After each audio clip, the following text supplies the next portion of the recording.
नमस्कार विद्यार्थी मित्रांनो, मी सचिन शिंदे. जिओग्राफी बाय सचिन शिंदे या यूट्यूब चॅनलवरती पुन्हा एकदा तुमचं मनापासून खूप खूप स्वागत आहे. आज आपण संभाव्य प्रश्न सिरीज भाग 6 बघणार आहेत. याच्या अगोदरचे 5 भाग बघितलेले आहेत, 5 भाग टाकून झालेत. ज्या विद्यार्थ्यांनी पहिले 5 भाग बघितलेले नाहीत ते पण बघून घ्या. 8 ऑक्टोबरच्या परीक्षेसाठी तुम्हाला याचा खूप मोठा फायदा होणार आहे. सगळे टॉपिक मी तुम्हाला कव्हर करून देण्याचा प्रयत्न केला या संभाव्य प्रश्न सिरीजच्या माध्यमातून. ठीक आहे. मग ज्या विद्यार्थ्यांनी ऑनलाईन बॅच घेतलेली आहे, फास्ट ट्रॅक रिव्हिजन बॅच, आपली 1 डे मॅरेथॉन बॅच, ती बॅच बघायची आणि यूट्यूबवरचे संभाव्य प्रश्न सिरीज बघायचं.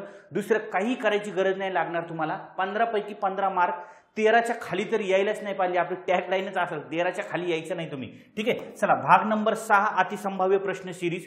आणि पुन्हा एकदा तुम्हाला खूप खूप धन्यवाद. तुम्ही मागच्या जे काही भाग 5 पर्यंत जेवढे भाग झालेत त्या सर्व भागाला तुम्ही खूप म्हणजे मोठ्या प्रमाणामध्ये प्रतिसाद दिलेला आहे. त्याबद्दल तुमचे मनापासून खूप खूप धन्यवाद. ठीक आहे. आणि इथून पुढच्या पण लेक्चरला तुम्ही तसाच तुम्हाला तुमचा सपोर्ट करायचा आहे. मी तुम्हाला नवनवीन व्यवस्थित म्हणजे महत्त्वाची माहिती एक्झाम ओरिएंटेड मी तुमच्यासोबत घेऊन येणार आहे. ठीक आहे. चला, तर काही टेन्शन घेऊ नका. पहिला प्रश्न आपला अतिसंभाव्य प्रश्न सिरीज भाग नंबर 6. त्याच्यातला पहिला प्रश्न, खालील नद्यांचा दक्षिणेकडून उत्तरेकडे क्रम लावा.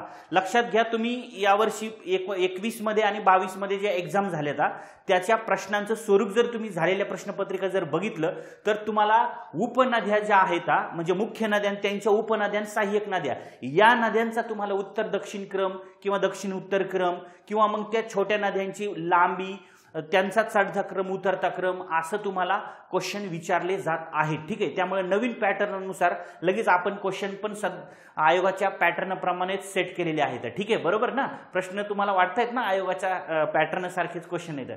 हां, ठीक आहे. चला, तर पहिला प्रश्न, खालील नद्यांचा दक्षिणेकडून उत्तरेकडे क्रम लावा. दक्षिणेकडून उत्तरेकडे म्हणतोय बरं का मी, दक्षिणेकडून उत्तरेकडे क्रम लावा. आता उदाहरणार्थ बघा, पहिली समज ही तापी नदी आहे. तापी नदीची ही पूर्णा नदी, ही कोणती आहे? तापी नदी. ओके. त्याच्यानंतर ही कोणती आहे? पूर्णा नदी. ओके. तिची उपनदी पूर्णा नदी. त्याच्यानंतर कोणती दिली? मांजरा नदी दिली. मांजरा कोणाची उपनदी आहे? गोदावरीची. म्हणजे ही आहे तुमची मांजरा नदी, ही गोदावरी. आणि त्याच्यानंतर ही कोणती आहे? मांजरा नदी. ओके, मांजरा नदी. आणि त्याच्यानंतर कोणती? भीमा नदी. म्हणजे ही त्याच्या खाली कोणती घ्यायची आपल्याला? भीमा नदी घ्यायची. ओके. आणि भीमा नदीच्या खाली कोणती सांगितली तुम्हाला इकडं? तुंगभद्रा नदी. मी इथं काढून ठेवले थोडक्यात, इथं लक्षात घ्या. आता इथं मी नद्यांची नावं देतो, इकडे लक्ष द्या. ही कोणती रे? ही तापी नदी आहे. ओके. तापी नदीच्या वरचं जे तीर आहे, वरचं तीर, ते उजवं तीर आहे. खालचं कोणतं आहे? डावं तीर. म्हणजे डाव्या तीराहून इथं तुम्हाला जळगावमध्ये मिळणारी जी नदी आहे तिला, ती कोणती आहे? पूर्णा नदी आहे. कोणती आहे? पूर्णा नदी. पूर्णा नदी म्हणजे इथं मेळघाटात अमरावती जिल्ह्यामध्ये उगम पावणारी, त्याला पेंढी वगैरे अशा नद्या मिळतात. ही पूर्णा नदी, मांजरा नदी. इथं तुम्हाला कोणता डोंगर आहे? हा आहे तुमचा सातमाळा. ओके, सातमाळा डोंगर. म्हणजे ह्यांच्या दरम्यान तापी नदी आणि इकडची जी आहे ही कोणती आहे? गोदावरी नदी. ओके, गोदावरी. यांच्यामध्ये कोणता डोंगर रांग आहे? सातमाळा अजिंठा डोंगरामुळे या नद्यांची खोरे वेगळी झाली. त्यांना गोदावरी नदीला जे काय कांदवा, शिवना, खाम, दक्षिण पूर्णा, आसना, सीता, सरस्वती, वर्धा, वैनगंगा, पैनगंगा अशा तुम्हाला विचारते.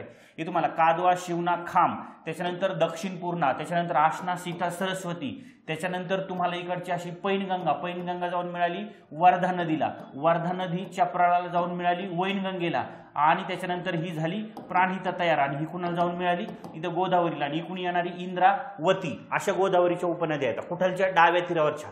आणि उजव्या तीरावरच्या महत्वाच्या नद्यापैकी सगळ्यात महत्वाची तिची उपनदी कोणती? मांजरा नदी. कोणत्या? उजव्या तीरावर मिळते किंवा दक्षिणेकडून मिळते. आणि इथं हरिश्चंद्र डोंगर, हरिश्चंद्र डॅश बालाघाट डोंगर, त्याच्या खाली इथं नदी उगम पावती, ती म्हणजे ही कोणती आहे? भीमा नदी आहे. बरोबर ना? आणि भीमा नदी जाऊन तुम्हाला कर्नाटक राज्यामध्ये इथं कर्नाटक राज्यामध्ये रायचूर. ओके, रायचूर जवळ गाव जर विचारलं तर कुरगुडी जवळ ती कर्नाटक राज्यामध्ये कृष्णा नदीला मिळते. कोण? भीमा नदी. आणि त्याच्यानंतर ही खाली तुंगभद्रा नदी आहे, कृष्णा नदीची उपनदी. ही कोणती आहे? कृष्णा नदी. ही कृष्णा नदीची एक उपनदी आहे. इथं तुंगा. ओके, तुंगा. आणि त्याच्यानंतर भद्रा. ओके, तुंगा आणि दुसरा एक प्रवाह आहे तिचा भद्रा. तुंगा आणि भद्रा असे दोन वेगवेगळे प्रवाह आहेत, नंतर हे एकत्रित येतात आणि नंतर तुंगभद्रा नदी तयार होते आणि ती कुणाला जाऊन मिळते, आपल्या कृष्णा नदीला. ही तुम्हाला कर्नाटक राज्यांमधली नदी आहे तुंगभद्रा. आणि म्हणून तुम्हाला क्रम बघा, तुंगभद्रा तुम्हाला क्रम कसला विचारला होता, दक्षिणेकडून उत्तरेकडे विचारलेला आहे, बरोबर ना. दक्षिणेकडून उत्तरेकडे नद्यांचा क्रम सांगायचा आहे. मग पहिली नदी कोणती आहे, तुंगभद्रा, म्हणजे इथं डी ऑप्शन येईल, बरोबर. भीमा नदी, त्याच्यानंतर सी ऑप्शन येईल. त्याच्यावरती कोणती आहे, मांजरा नदी, म्हणजे त्याचं बी ऑप्शन येईल. आणि त्याच्यावरती कोणती आहे, पूर्ण नदी, म्हणजे ह्याचं ए ऑप्शन येईल. म्हणजे पर्याय तुमचं डी, सी, बी आणि ए असा उलटा पाहिजे. सर डी सी कुठं आहे बघा, सगळ्यात खाली दक्षिणेला, ही 1 नंबरला यायला पाहिजे, 2 नंबर, 3 नंबर आणि 4 नंबर असा पर्याय बघा कुठे. सुरुवातीला डी सुरुवात कुठे येते, इथं डी आहे, इथं पण डी आहे. डीच्या नंतर सी येते, इथं सी आहे, इथं बी येते, म्हणजे मांजरा येते. म्हणजे हे पर्याय उडाला, हा उडाला, हा उडाला, हा उडाला. म्हणजे पर्याय क्रमांक याचं उत्तर काय पाहिजे, तुमचं 3 उत्तर पाहिजे तुम्हाला, बरोबर ना. याचं उत्तर काय पाहिजे, 3. लक्षात आलं का. हा नीट लक्षात राहू द्या. अशा टाईपचे प्रश्न तुम्हाला मुख्य नद्या ज्या आहेत ना त्यांच्या उपनद्या तुम्हाला उद्या विचारतील. उदाहरणार्थ इथं तुम्हाला सपोज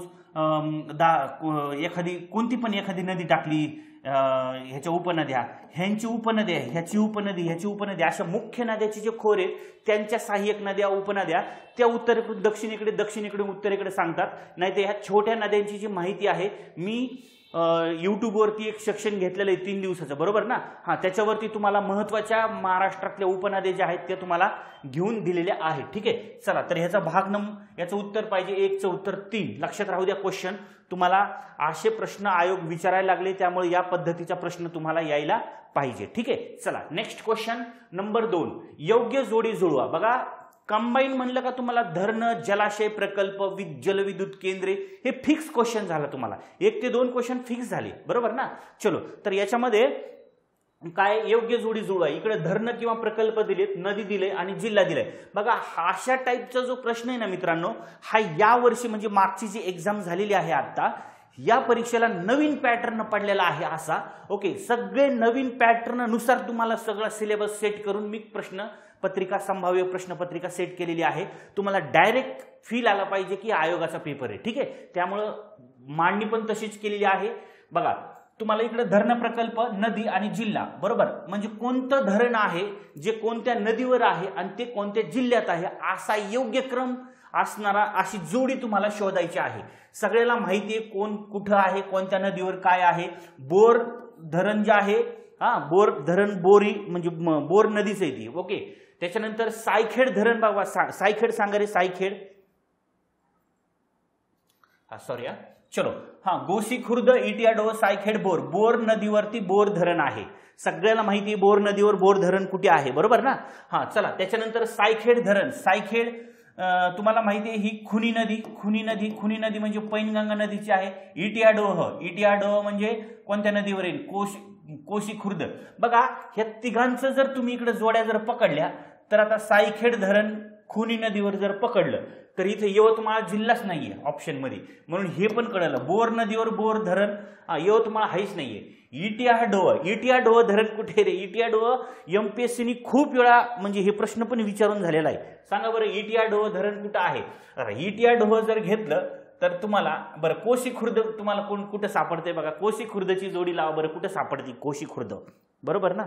कोशी खुर्द कुठे, वैनगंगा नदीवर आहे. सगळ्याला माहिती आहे कोणत्या आहे, वैनगंगा नदीवरती. ओके, वैनगंगा नदीवरती. थांबा 1 मिनिट मी टाइम सेट करून ठेवतो, म्हणजे आपण जास्त लांब लेक्चर जाणार नाही. चला काय सांगितलं मी, गोसी खुर्द हे वैनगंगा नदीवर आहे आणि वैनगंगा नदीवरचं गोशी खुर्द हे धरण कुठं आहे तर हे आहे तुम्हाला भंडारा जिल्ह्यामध्ये. कुठं आहे, भंडारा जिल्ह्यामध्ये.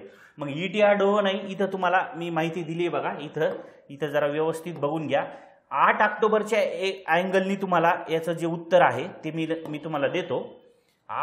कारण का 8 ऑक्टोबरच्या एक्झामला तुम्हाला इतर जिल्हे पण यायला पाहिजेत, त्याच्यामुळं हे बाकीचे जिल्हे जे आहेत, 1 सेकंद फक्त.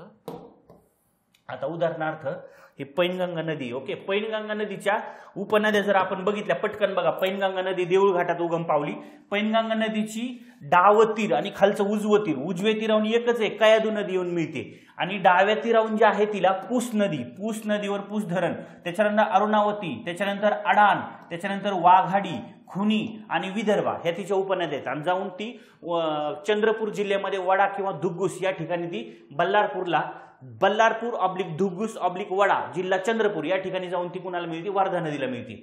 बघा लक्षात राहू द्या 495 किलोमीटर लांबी ही विदर्भातील सर्वात लांब नदी तुम्हाला माहिती आहे। या काठावर कयाधू नदी जी आहे, कयाधू नदी हिच्यावरती हिंगोली शहर वसलेलं आहे। पूस नदीवर पूस धरण आहे यवतमाळमध्ये किंवा महागाव, पुसद आणि महागाव हे दोन्ही शहर पूस नदीवरती आहेत। खुनी नदी जी आहे, खुनी नदीवर पांढरकावडा शहर आहे, वाघाडी नदीवरती घाटंजी शहर आहे आणि अरुणावतीवरती आर्णी हे शहर आहे। ठीक आहे, पूस नदीवर पूस धरण आहे। सायखेड जे आहे, सायखेड आता सांगितलं मी काय खुनी नदीवरती आहे आणि हिवरा धरण आहे, हिवरा ते पैनगंगा नदीवर आहे। बाकी इसापूर धरण जे आहे ते यवतमाळ जिल्ह्यामध्ये इसापूर धरण आणि ते पैनगंगा नदीवर आहे। ठीक आहे, असं हे पैनगंगा बद्दल तुम्हाला बऱ्यापैकी माहिती जी आहे ती या पद्धतीने सांगायची आहे। त्याच्यानंतर बघा याच्यामध्ये वर्धा नदी जर बघितली आपण, वर्धा नदीची जर माहिती बघितली, वर्धा नदीला नीट लक्षात राहू द्या, ती मध्य प्रदेशात बैतूल तिकडे उत्तर दक्षिण सातपुडा पर्वताच्या दक्षिण उतारावरती मध्य प्रदेशात बैतूल या ठिकाणी उगम पावती। उत्तरेकडून दक्षिणेकडे जवळ ती किती किलोमीटर वाहती रे ही 451 किलोमीटर वाहती, म्हणजे 455 किलोमीटर 455 किलोमीटर ती उत्तरेकडून दक्षिणेकडे वाहत आली।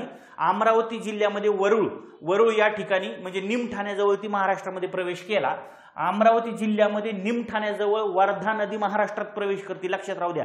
कुणी कुणी डायरेक्ट नागपूरहून भंडाऱ्यातून खाली आणते नदी, तसं नाहीये। ठीक आहे, त्याच्यानंतर तिची कार, बोर, यशोदा, वेण्णा, नंदा, इरई म्हणजे तिचं कोणतं तीर आहे तिकडे डाव, उजवे विदर्भा, बेंबळा, रामगंगा, निरगुडा। ओके, असं ही वर्धा नदी वैनगंगेला चपराळाला म्हणजे गडचिरोली या ठिकाणी चपराळा जाऊन मिळत आहे। ठीक आहे ना। आता हिचे जे धरण आहेत, बोर नदीवर बोर धरण आहे, पोथरा नदीवर पोथरा धरण आहे। ठीक आहे, हे महत्वाचं। वर्धा नदीवरती नल दमयंती सागर म्हणजे वर्धाच धरण आहे, त्याच्या जलाशयाला नाव दिलंय नल दमयंती सागर। लोअर वर्धा धरण आहे, त्याच्यानंतर बेंबळा धरण आहे।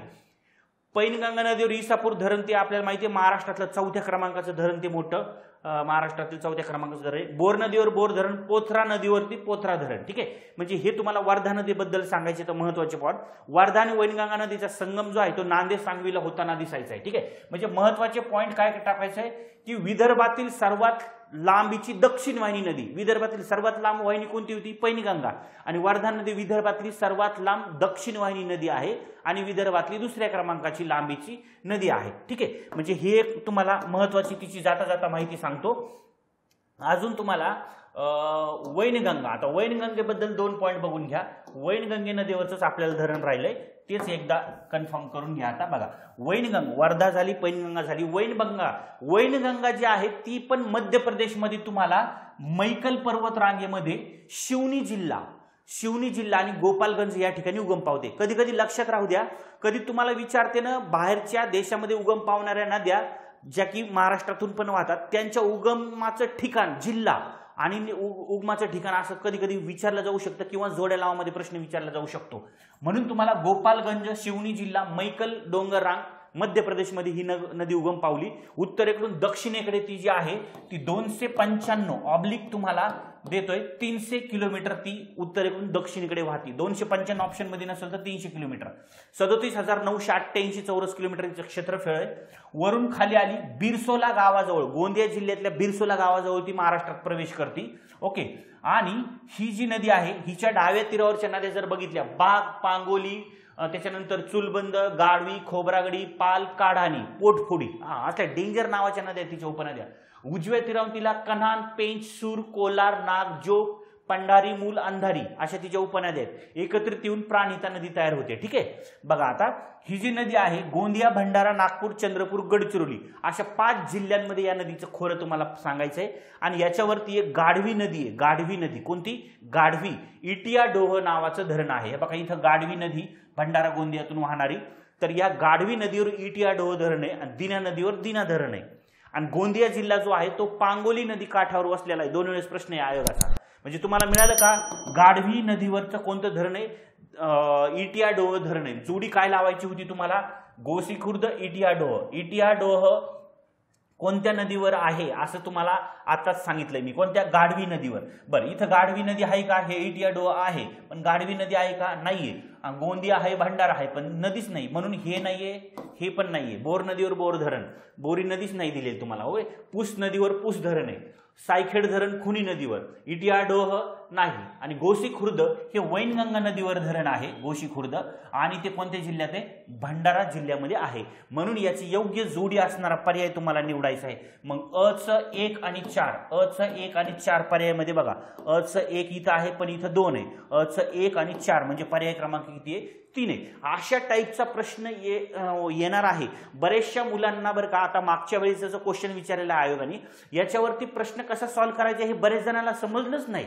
ह्याच्यामध्येच म्हणजे हे असं म्हणजे हे कन्फर्म करत बसले, सायकेड हे इकडे नेलं तिकडे नेलं, ह्याच्यात वेळ पण घातला आणि काही मुलांनी प्रश्न सोडला, चुकलाय. मला बऱ्याच जणांनी कॉल आले लगेच परीक्षा झाल्याच्या नंतर. त्यामुळे हा प्रश्न कसा सॉल्व्ह करायचा आहे, याच्यामध्ये नीट फक्त एक नदी म्हणजे एक धरण किंवा जलाशय ते कोणत्या नदीवर आहे आणि ते दोन्ही पण कोणत्या जिल्ह्यात आहे याचा असा योग्य पर्याय शोधायचा आहे आणि याच्यातून गोल करायचे. ठीक आहे, अशा नवीन टॉपिक म्हणजे नवीन हा पॅटर्न आहे आयोगाचा, त्यामुळं याचं नीट लक्षात राहू द्या. 2चं 3 नंबर. ठीक आहे, चलो योग्य जोड्या लावा. परत एकदा तुम्हाला दिलंय, हे थोडंसं तुम्हाला वेगळं दिलेलं आहे बघा. आता बघा, तोतला डोह, तोतला डोह हे तुम्हाला कुठे, याच्यातलं कन्फर्म बघा, तुम्हाला 2 तरी कन्फर्म यायला. लायन सफारी पार्क, मलबार धनेश, आश्वली झाड. हे थोडंसं मुलांना थोडं वेगळं वाटत असेल, वाचण्यात आलेलं नसेल किंवा काही जणांच्या आलेलं पण असेल. मलबार धनेश आणि अस्वलीचे झाड हे सोडून 2 पहिले मला सांगा बरं, हे तोतला डोह कुठे? तोतला डोह सगळ्याला माहिती आहे का? नागपूर जिल्ह्यामध्ये तोतला डोह आहे का? आहे का तोतला डोह? तोतला डोह मग इकडे बघा, नवेगाव राष्ट्रीय उद्यान, बोरीवली राष्ट्रीय उद्यान, मलमान सागरी, पंडित जवाहरलाल नेहरू राष्ट्रीय उद्यान, म्हणजे हे आहे पेंच राष्ट्रीय उद्यान. बरोबर ना? पेंच राष्ट्रीय उद्यान याचं नाव चेंज झालेलं आहे. ओके, पेंच कारण मध्य प्रदेश आणि महाराष्ट्राच्या सीमावर्ती होतं, दोन्हीमध्ये पण पसरलं होतं. नंतर ते पेंच नदीमुळे त्याचे 2 भाग झालेले आहेत. मग आता त्याचं नाव चेंज करून टाकलं, पेंच राष्ट्रीय उद्यानाचं महाराष्ट्रातलं नाव केलं पंडित जवाहरलाल नेहरू राष्ट्रीय उद्यान आणि मध्य प्रदेश मधल्याला पेंच राष्ट्रीय उद्यानच राहिलं. मग आता इटियाडोह जे धरण आहे ते पेंच राष्ट्रीय उद्यानामध्ये आहे, म्हणजे पंडित जवाहरलाल नेहरू राष्ट्रीय उद्यानात आहे. त्या अभयारण्यामध्ये राष्ट्रीय उद्यानामध्ये असणारे जे काही प्राणी आहेत त्यांना याचा पाण्याचा म्हणजे मुबलक होते तोतला डोहावरून. ठीक आहे, नागपूरला पण होते, पण तिथलच्या प्राण्यांसाठी पण हे महत्वाचा सोर्स आहे. म्हणून एचं 4 किती जागेवर आहे बघा, एचं 4 जे आहे कन्फर्म तुम्हाला माहिती आहे ना. मग 3 आणि 2 आहे इथं, हे पर्याय डायरेक्ट उडाला, हा पर्याय उडाला. अशा मेथड, अनालिसिस मेथड शिकायच्या. ठीक आहे, लायन सफारी पार्क कोणत्या राष्ट्रीय उद्यानात लायन सफारी पार्क मी सांगितलं होतं? ओके, सांगा बरं. राष्ट्रीय उद्यान आणि अभयारण्य टॉपिक शिकवताना मी तुम्हाला सांगितलं होतं की हे जे काही आपलं हे कोणतं बोरीवली राष्ट्रीय उद्यान आहे. आता बोरीवली राष्ट्रीय उद्यान असं नाव नाही दिलेलं तुम्हाला, संजय गांधी राष्ट्रीय उद्यान दिलेलं आहे. बरोबर, आणि संजय गांधी राष्ट्रीय उद्यानामध्ये तुलसी तलाव वगैरे आहे, लायन सफारी पार्क वगैरे आहे. म्हणून तुम्हाला लायन सफारी पार्क जे आहे याची जोडी कुठे लावायची तुम्हाला? 3 नंबर. हे आयोगासारखा मी दिले, ॲक्युरेट आयोग काही देत नाही, त्याच्यामुळे थोडंसं बोरीवलीमध्ये आहे म्हणून बोरीवली राष्ट्रीय उद्यान टाकलं. ते संजय गांधी राष्ट्रीय उद्यान असतं तर लगेच कळलं असतं तुम्हाला. ठीक आहे, मग तुम्हाला बीचं 3 किती जागेवर आहे बघा बरं. बीचं 3 बघा, बीचं 3 इथं पण आहे, इथं पण आहे, म्हणजे अजून तुम्हाला एक तर शोधावंच लागते बघा.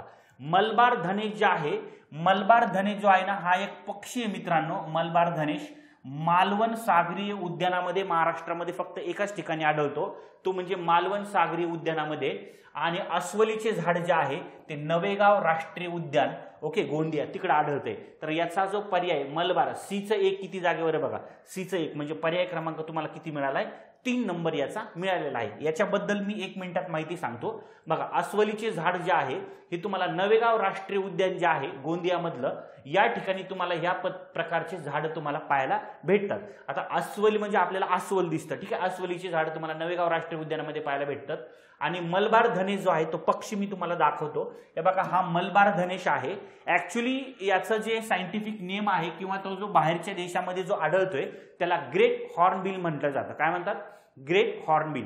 इंडियन ग्रेट हॉर्नबिल म्हणजेच त्याला महाधनेश असं पण म्हटलं जातं. त्याचं नाव काय? महाधनेश, किंवा त्याला मलबारी धनेश सुद्धा म्हटलं जातं. मलबारी धनेश, त्याला लय मोठे नाव आहेत, मलबारी धनेश किंवा त्याला करडा धनेश असं पण म्हटलं जातं, करडा धनेश किंवा त्याला गरुड धनेश सुद्धा म्हटलं जातं. बघा त्याचे नाव किती आहे, ग्रेट हॉर्नबिल, महाधनेश, मलबार धनेश किंवा त्याला करडा धनेश किंवा गरुड धनेश असे त्याचे बरेचसे नाव आहेत.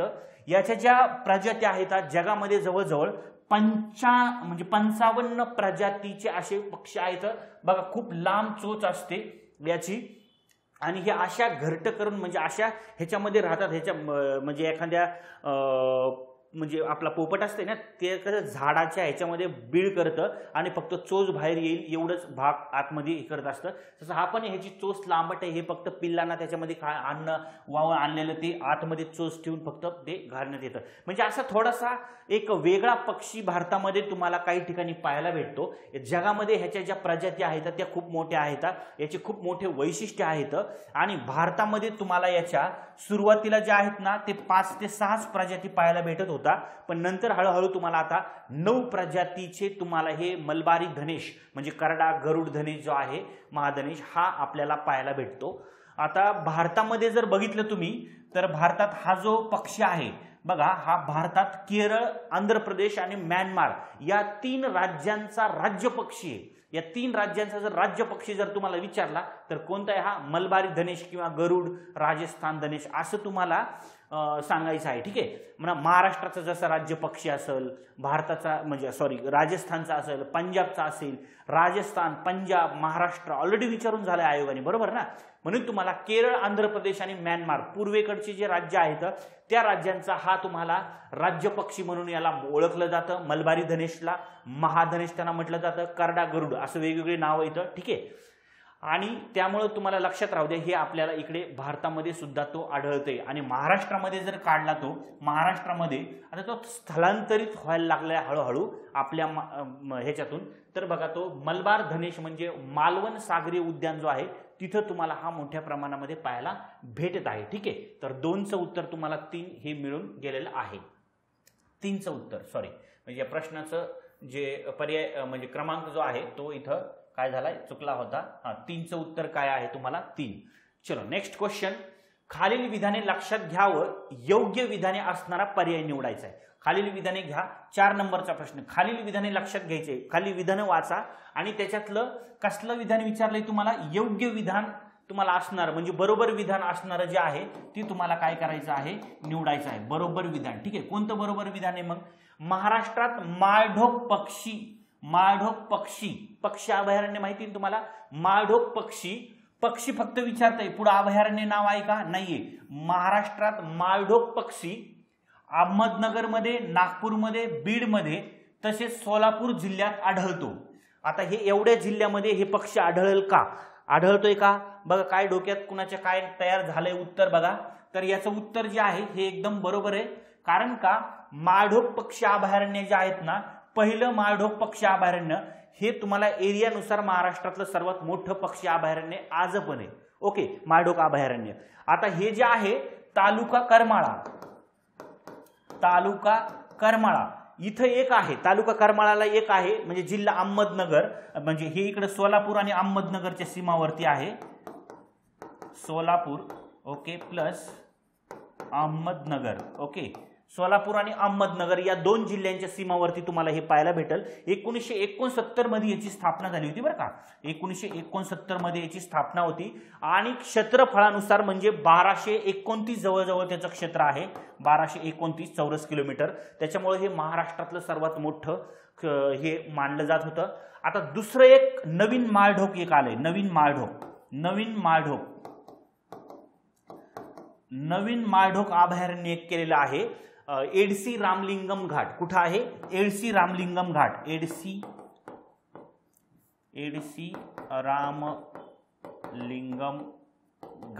एडसी रामलिंगम घाट उस्मानाबाद या ठिकाणी. हे दुसरे नवीन आहे बरं का, हे नवीन, हे दुसरे आणि हे कसले पहिले. ओके, लक्षात राहू द्या. आणि ही एडसी रामलिंगम घाट म्हणजे जर उस्मानाबादकडचे तिकडचे जर कोणी असतील, तुम्ही तुळजापूरहून जर गेलं तर तुम्हाला इकडे या एडसीला तिथलच्या देवीला पण जावं लागतं, असं तिकडचा एक नियम आहे. ठीक आहे. आणि तिथं म्हणजे एक खूप छान बघण्यासारखं पण तिथं नैसर्गिकरम्य वातावरण आहे. छोटंसं हे रामलिंगम हे अभयारण्य जे आहे तिथं तुम्हाला म्हणजे वनवासाच्या टायमिंगला, रामायणामध्ये वनवासाच्या टायमिंगला सीताला तहान लागली होती म्हणून रामाने बाण मारला आणि तिथं पाणी काढलेलं आहे. तिथं हमेशा आता पाणी असतं, माकडं वगैरे असतात सगळं. ठीक आहे. असं तिथलचं एक आहे, मी पण जाऊन आलेलो आहे. ठीक आहे, लक्षात राहू द्या. तर एडसी रामलिंगम घाट हे नवीन माळढोक अभयारण्य नव्याने तयार झालेलं हे उस्मानाबादमध्ये आहे. पहिलं जे होतं ते पहिलं तुम्हाला सोलापूर आणि अहमदनगर जिल्ह्यांच्या सीमावर्ती होतं, ते आहे तुम्हाला करमाळ्याला. ठीक आहे. चला, तर मग हे माळढोक पक्षाला ग्रेट इंडियन बस्टर्ड असेही म्हटलं जातं. विदर्भामध्ये पण त्याला हेच म्हटलं जातं किंवा त्या पक्ष्यांना पण म्हणजे माळढोक पक्षाला ग्रेट इंडियन बस्टर्ड म्हटलं जातं. हेही विधान बरोबर आहे. आणि एवढ्या जिल्ह्यात आढळते हेही विधान बरोबर आहे. आता काय तिसरं, विदर्भातील वाशिम येथे पक्ष्यासाठी अभयारण्य स्थापन करण्यात आले आहे. विदर्भातील वाशिम येथे या म्हणजे कोणत्या रे, हे या लय महत्वाचा शब्द. या म्हणजे कोणत्या, ह्या माळढोक साठी अभयारण्य स्थापन करण्यात आलेलं आहे. तर हे माळढोक मध्ये अभयारण्य स्थापन करण्यात आलेलं नाही, या पक्षासाठी वाशिमला नाही करण्यात आलेलं. तर ते कुठे करण्यात आलेलं आहे, अहमदनगर, सोलापूर हे दोन जिल्ह्याच्या सीमावर्ती. नवीन कोणतं आहे तर ते आहे उस्मानाबादला. हे जे विधान आहे हे कसलं आहे, चुकीचं विधान आहे. म्हणून आता बघा असं उत्तर शोधा बरं. खालील विधानांपैकी लक्षात घ्या योग्य विधान म्हणजे बरोबर विधान आहे. ए आणि बी योग्य आहे. ए आणि बी योग्य कुठे आहे, ए आणि बी तुम्हाला योग्य म्हणजे पर्याय क्रमांक, याचं उत्तर काय पाहिजे, 4 नंबर तुम्हाला पाहिजे, पर्याय क्रमांक 4. चलो चला, हा एक क्वेश्चन थोडासा अवघड वाटेल तुम्हाला, पण लक्षात राहू द्या. 2018ला म्हणजे 2018ची एक्झाम 19 मध्ये जी झालेली होती त्या परीक्षेला तुम्हाला एक एमपीएससीने प्रश्न विचारलेला होता की 2019 मध्ये सर्वात जास्त तापमान कोणत्या ठिकाणी नोंदवलं गेलं होतं, असा प्रश्न तुम्हाला 19 मध्ये विचारलेला होता. कोणत्या जिल्ह्यामध्ये म्हणजे खालीलपैकी कोणत्या ठिकाणी सर्वात जास्त तापमानाची नोंद झालेली आहे. तुम्हाला माहिती आहे 2014 जे आहे 2014 हे WHO ने जागतिक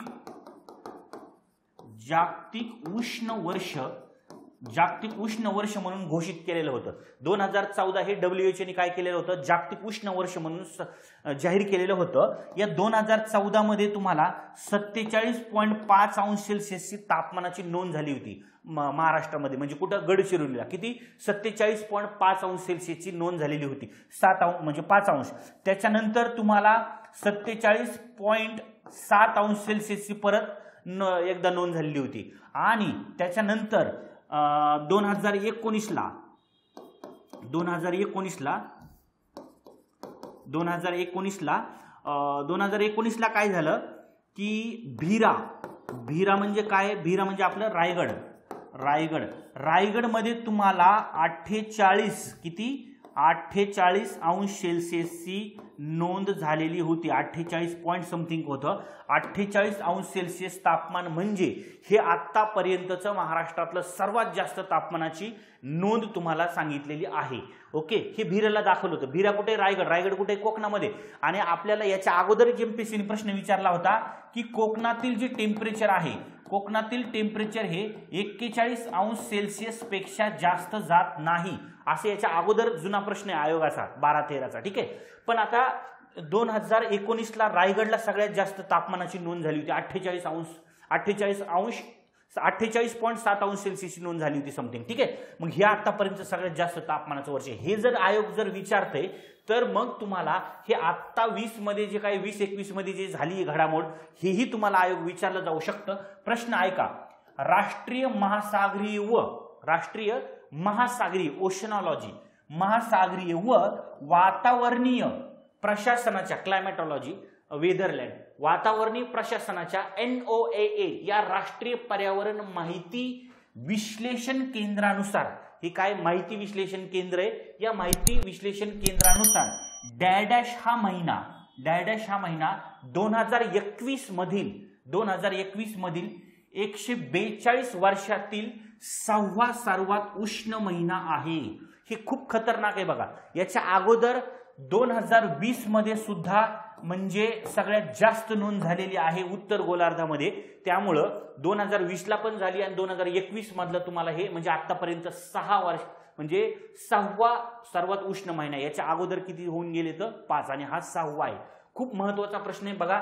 राष्ट्रीय महासागरीय व वातावरणीय शासनाच्या NOAA राष्ट्रीय पर्यावरण माहिती विश्लेषण केंद्रानुसार डॅश हा महिना 2021 मधील मागील 142 वर्षातील 6वा सर्वात उष्ण महिना होता, असं तुम्हाला हे प्रश्न विचारलेला आहे। मार्च दिलाय, ऑक्टोबर दिलाय, ऑगस्ट दिलाय, ऑक्टोबर दिलाय आणि नोव्हेंबर। तर याचं उत्तर जे आहे ते काय आहे? ऑगस्ट महिना आहे। याच्याबद्दल तुम्हाला 2 मिनिटात थोडी माहिती सांगतो। ऑगस्ट महिन्यामध्ये नीट ऐका आता बघा। आता उत्तर गोलार्धातील सर्वात जास्त जी उष्णता आहे, सर्वात जास्त उत्तर गोलार्ध सर्वाधिक उष्णता 1.62 अंश फॅरेनहाइट ने काय झाली ती जास्त होती। 1.62 अंश फॅरेनहाइट। फॅरेनहाइट हे तापमान मोजण्याचं एकक आहे। 3 तापमान मोजण्याचे एकक आहे, अंश सेल्सिअस, त्याच्यानंतर फॅरेनहाइट आणि त्याच्यानंतर केल्विन। ओके, हा फॅरेनहाइट मध्ये तुम्हाला टेम्परेचर 1.62 अंश फॅरेनहाइटने जास्त मोजलं जातं। आता फॅरेनहाइट हे मानवी शरीराचं तापमान मोजण्यासाठीचं एकक आहे।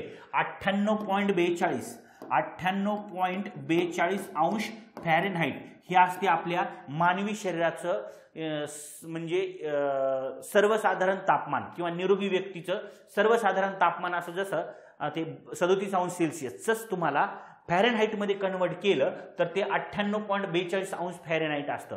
1 अंश सेल्सिअसनी जरी तापमान जरी वाढलं तरी आपल्याला ताप येते आणि त्याच्यामध्ये नंतर WBC RBC मारायला सुरुवात होते। तर 1.62 अंश फॅरेनहाइटने जास्त होते। ऑगस्टमध्ये उत्तर गोलार्धात 2021 या वर्षातील दुसऱ्या क्रमांकाची सर्वाधिक उष्णता नोंदवली गेली होती। 2021 ला म्हणते ते दुसऱ्या क्रमांकाची सर्वाधिक उष्णता नोंदवली गेली। याचा अर्थ 2021 ला दुसऱ्या क्रमांकाचा, याचा अर्थ याच्या अगोदर पहिल्या क्रमांकाची नोंदणी गेलेली होती। मग उत्तर गोलार्धातच तुम्हाला 2020 मध्ये सर्वात जास्त उष्ण उन्हाळा नोंदवला गेलेला होता। म्हणजे उत्तर गोलार्धात का दक्षिण गोलार्धात का नाहीये? दक्षिण गोलार्धामध्ये महासागरी भाग जास्त आहे, उत्तर गोलार्धामध्ये महासागरी प्लस जमिनी भूखंडाचा भाग जास्त आहे। ऑगस्ट महिना जो आहे या महिन्याचे विश्लेषण करताना शास्त्रज्ञांनी असे म्हणले आहे की जागतिक भूमी म्हणजे जमीन व समुद्राच्या पृष्ठभागाचे सरासरी तापमान, समुद्राच्या पृष्ठभागाचे सरासरी तापमान आणि जमिनीवरचं तापमान, भूमीय समुद्राचं तापमान या 20व्या शतकाच्या सरासरीपेक्षा काय होतं? जास्त होतं। ठीक आहे, त्याच्यामुळे नीट लक्षात राहू द्या। जर उद्या जर विचारलं तुम्हाला तर 21 ला पण नोंद झालेली आहे दुसरा क्रमांक आणि 2020 ला प्रथम क्रमांकाची। उत्तर गोलार्धात 2020 आणि 2021 मध्ये। आता ह्या 2021 मधला उन्हाळा दिला होता विचारला, 20 मधला उन्हाळा विचारला आणि 21 मधला ऑगस्ट महिन्यामध्ये 2021च्या सगळ्यात जास्त नोंद झालेली होती। ठीक आहे, 21 आणि 22 आता सगळं ठीक आहे। चलो, तर याचं उत्तर 5चं उत्तर 2 आहे। योग्य जोड्या जुळवा। गरम पाण्याचे झरे आणि जिल्हा सगळ्याला माहिती आहे। गरम, आता हे तुम्हाला पर्यटनामध्ये जातो टॉपिक। चला, गरम पाण्याचे झरे आणि जिल्हे। तर उनबदेव, उनवरे, उनकेश्वर, सौ ह्याच्यातला कोणता कन्फर्म तुम्हाला माहिती मला सांगा बरं।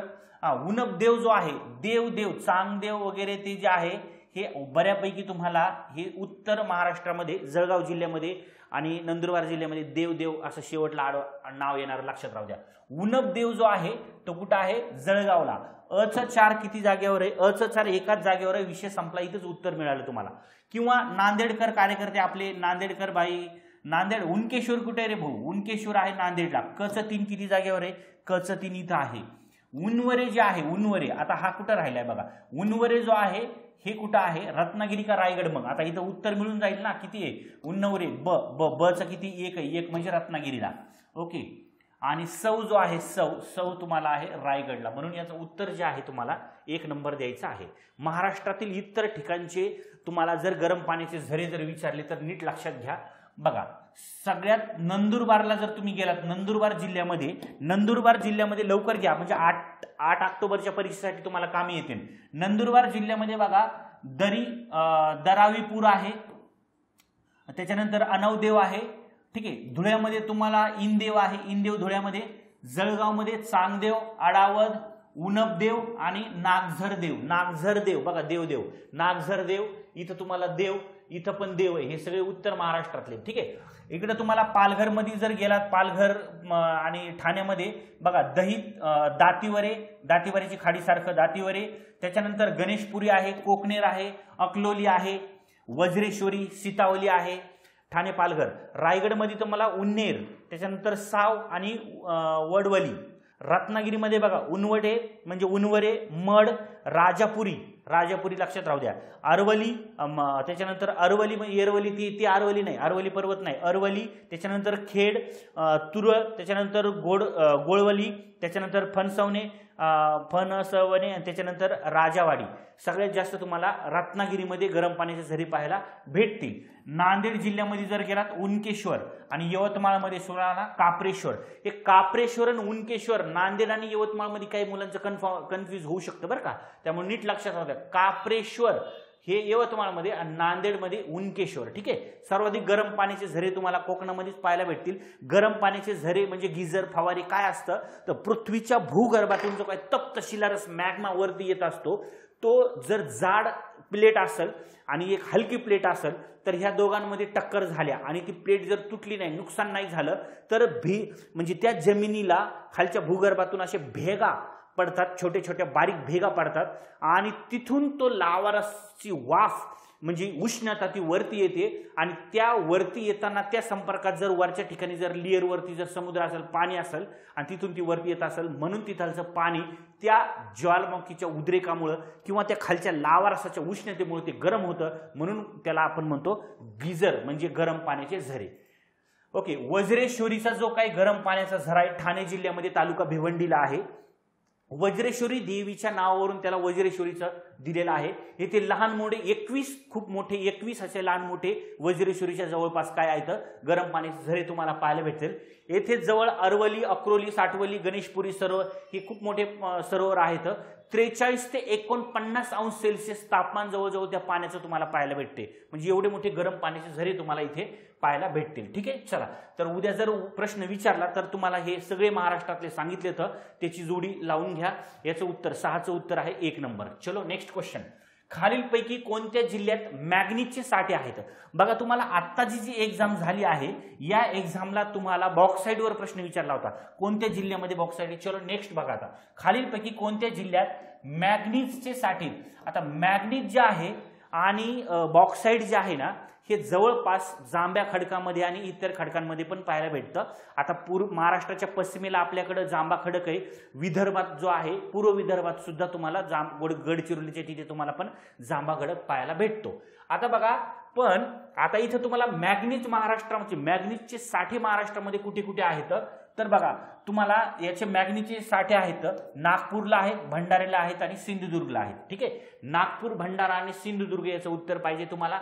ओके. त्यामुळं याचं उत्तर बघा, रत्नागिरी, नागपूर आणि यवतमाळ म्हणलं तर चुनखडी तुम्हाला द्यायला पाहिजे होतं, ठीक आहे. चला, तर याचं उत्तर 3 आहे. इथं तुम्हाला मॅग्नीज संदर्भात जर माहिती इतर विचारलीस तर बघा, सिंधुदुर्गला आहे, त्याच्यानंतर इथं काय आहे नागपूरला आहे आणि त्याच्यानंतर भंडाऱ्याला आहे. बरोबर ऑप्शन बघून घ्या तुमच्या.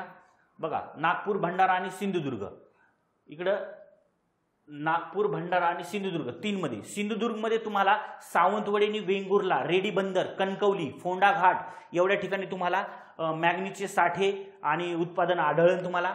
त्याच्यानंतर तुम्ही जर भंडाऱ्याला गेलात तर भंडाऱ्यामध्ये तुमसर तालुक्यामध्ये तुमसर, सीतासांगवी, कुरमाडा, डोंगरी येथील साठे जे आहेत म्हणजे भंडाऱ्यामधले ते गोंडाईट मालेच्या खडकाशी निगडित असणारे तुम्हाला हे साठे आहेत.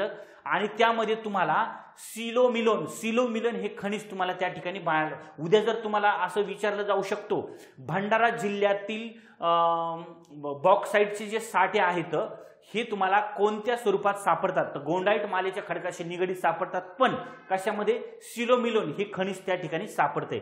सिलोमिलोन हे खनिज कोणत्या जिल्ह्यात आढळतं असं उद्या विचारतील भंडाऱ्यामध्ये.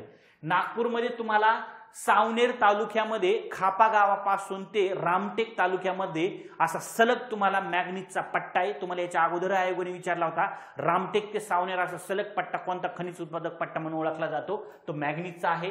कन्हान, कन्हान ही आपल्या नागपूरमधली नदी आहे. कन्हान नदीच्या खोऱ्यामध्ये किंवा कन्हान येथे मॅग्नीज शुद्ध करण्याचे कारखाने सुद्धा आहेत. तुम्हाला उद्या विचारलं जाऊ शकतो मॅग्नीज शुद्ध करण्याचे कारखाने महाराष्ट्रात डॅडॅश या ठिकाणी आहेत नागपूर जिल्ह्यामध्ये. ठीक आहे. त्याच्यानंतर जर तुम्हाला कोणत्या जिल्ह्यामध्ये मॅग्नीजचे साठे सर्वात जास्त आहे क्रम जर विचारला तर सेम आहे. भंडारा 1 नंबरला आहे, नागपूर 2 नंबरला, सिंधुदुर्ग 3 नंबरला आणि हाच क्रम आहे तुम्हाला उत्पादनासंदर्भात. ठीक आहे. बाकी तुम्हाला एकूण भारताच्या 40% साठा महाराष्ट्रात तुम्हाला पाहायला भेटेल आणि या जो मॅग्नीज आहे त्याचं उपयोग जो आहे 1 टन पोलाद जर तयार करायचा असेल तर 10 kg तुम्हाला मॅग्नीज त्याच्यामध्ये टाकावं लागतं.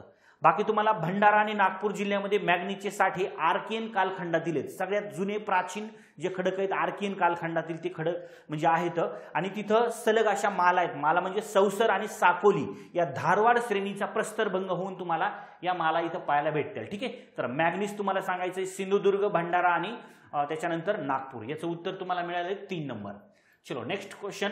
चला नेक्स्ट क्वेश्चनला परत एकदा जाता जाता सांगतोय ऑनलाईन बॅचेस ज्या आहेत आपल्या वन डे मॅरेथॉन बॅच तुफान प्रतिसाद चालू आहे. मुलांना त्याचा खूप मोठा फायदा होत आहे. खूप मोठे मुलं मला मेसेज करतायत, कॉल करतायत, सर खूप मोठा फायदा होत आहे, खूप छान शिकवलंय, एक्झाम ओरिएंटेड आहे. आता ती मॅरेथॉन बॅच आणि संभाव्य प्रश्न सिरीज एवढ्या 2च गोष्टी करायच्या, दुसरं काही करायची गरज नाहीये. काही वाचू नका, काही नका करू. नोट्स तुम्हाला सगळ्याला माहिती आपल्या टेलिग्राम चॅनलवरती टाकलेले आहेत. आता सांगतोय टेलिग्राम चॅनलवरती तुम्हाला मराठीमध्ये सर्च करायचंय संपूर्ण महाराष्ट्राचा भूगोल असं सर्च करायचंय. पहिली फाईल. ओके. आणि दुसरी फाईल आहे तुमचं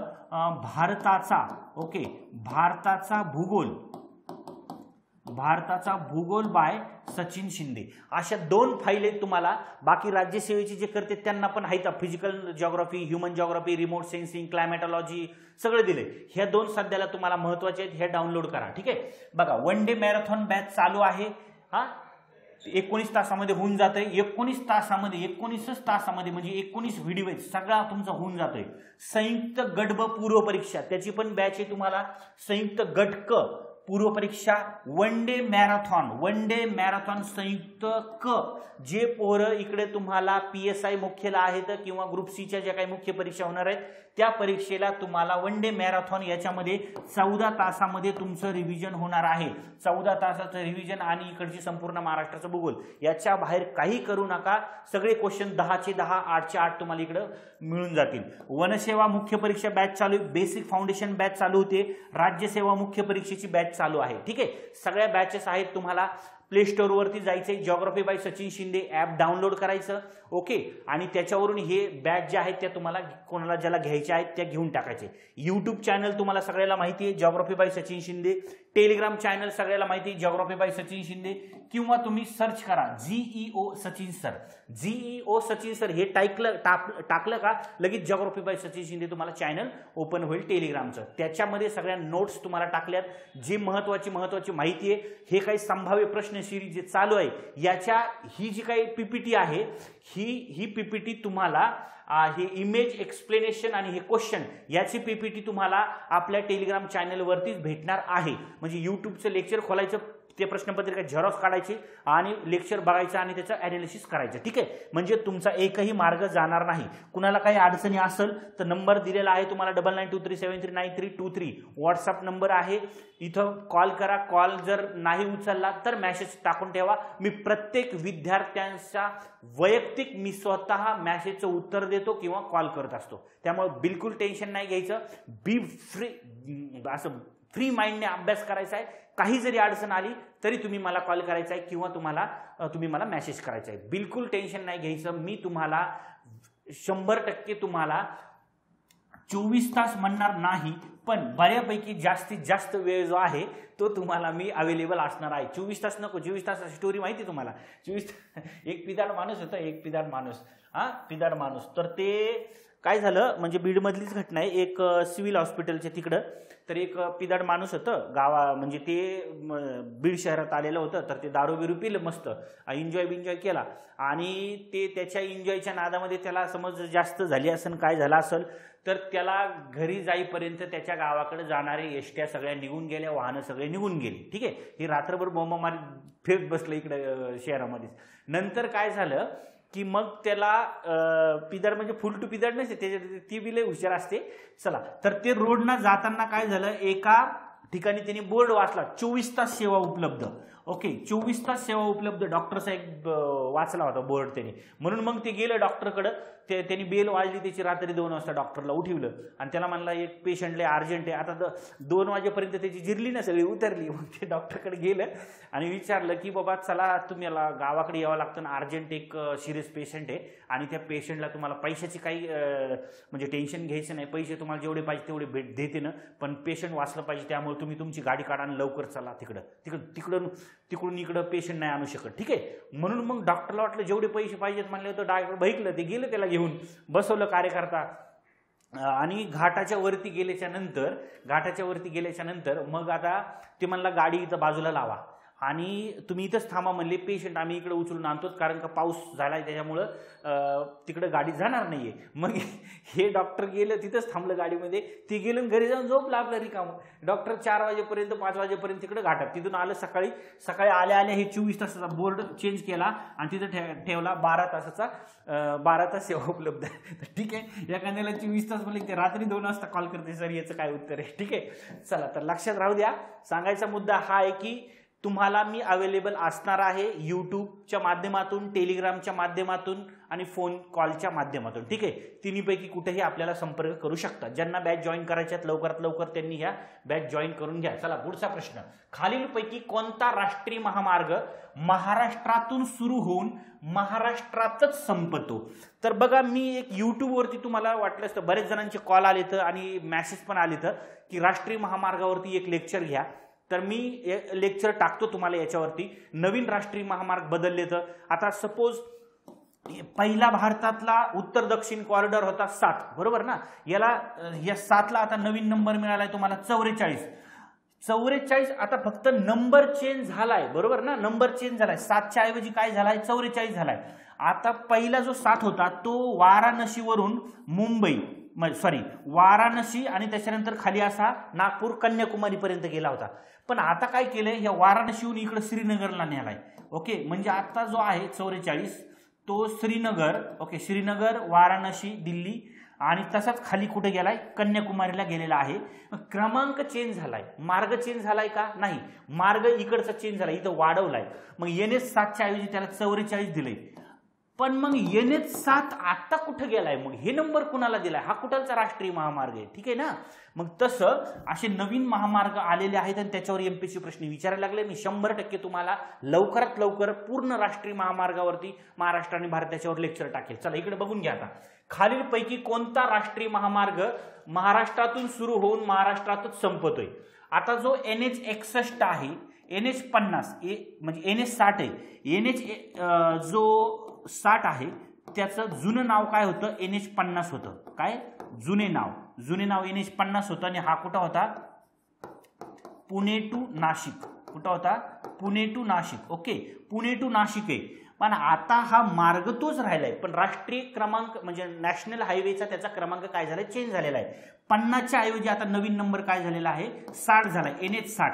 आणि NH 60 म्हणजेच कोणता आहे? पुणे नाशिक. म्हणजे पुण्यातून सुरू झाला नाशिकमध्ये गेला, महाराष्ट्रातून सुरू होऊन महाराष्ट्रातच काय झालाय? संपलाय. म्हणून याचं उत्तर काय आहे? तुम्हाला हे राज्यसेवेला तुम्हाला एकदा प्रश्न विचारला होता, नाशिक शहर जे आहे, नाशिक शहर कोणत्या राष्ट्रीय महामार्गावरती आहे? तेव्हा त्याचं उत्तर काय होतं? 50. कारण का तो 15-16ला प्रश्न विचारलेला होता. ठीक आहे. त्याच्यामुळं NH 6 जो आहे हे नीट लक्षात राहू द्या. आता कुठे? आता NH 61 जो आहे ना, याच म्हणजे हा नवीन नंबर आहे, न्यू नंबर आहे. पण 222 जो आहे हा त्याचा जुना नंबर आहे. हा कसला आहे? जुना नंबर होता 222. ओके, जुना नंबर 222 म्हणजे आपल्या त्या मुंबईच्या तिथून ठाणेपासून सुरू झाला आणि तो कुठे गेलेला आहे? तिकडं म्हणजे कल्याणला, ठाणे नाही, कल्याण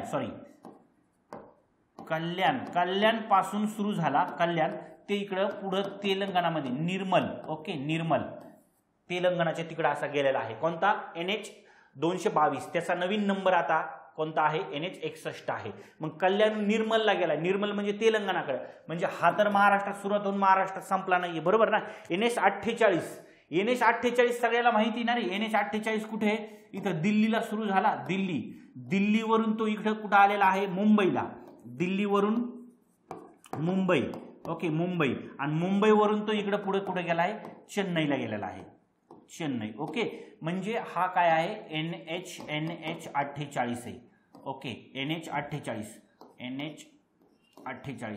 पूर्वी जो होता दिल्ली ते मुंबई हा NH8 होता, पूर्वीचा किती होता? 8 होता. आणि मुंबई ते चेन्नई हा पूर्वीचा किती होता? 4 होता, ओके.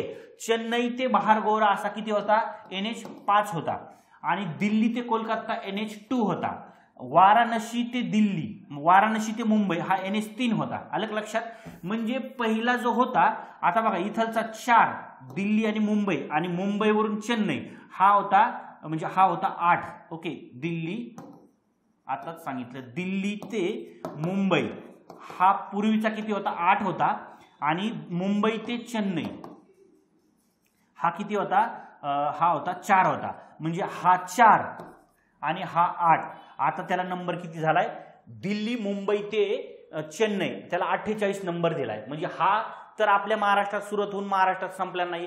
सुवर्ण चतुर्भुज चौकोन असा जो तुम्हाला प्रश्न विचारतात, सुवर्ण चतुर्भुज हा जो आहे हा पूर्वीचा जो होता तो आता डायरेक्ट हातात, म्हणजे पूर्वीचा 4 राष्ट्रीय महामार्ग एकत्रित येऊन तयार होत होता. आता तो किती राष्ट्रीय महामार्ग एकत्रित येईल? 3च राष्ट्रीय महामार्ग. याच्या अगोदरच्या युट्यूबच्या जे काय आपलं संभाव्य प्रश्न सिरीज आहे याच्यामध्ये तुम्हाला डिटेल्स मध्ये सांगितले, मागची प्रश्नपत्रिका भाग ते नीट एकदा बघून घ्या, ओके.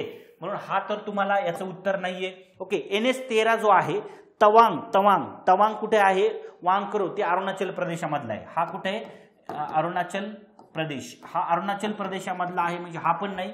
NH48 दिल्ली चेन्नई, दिल्ली मुंबई चेन्नई हा पण नाहीये. मग महाराष्ट्रात सुरुवात होऊन महाराष्ट्रात संपणारा 1 नंबर NH61 तो आहे तुमचा कल्याण ते तिकडं तुम्हाला निर्मल म्हणजे तेलंगणा, म्हणजे हाही नाही. म्हणजे याचं उत्तर काय? खालीलपैकी कोणता राष्ट्रीय महामार्ग महाराष्ट्रातून सुरू होऊन महाराष्ट्रातच संपतो? तर NH60 त्याचा जुना नंबर NH50 होता.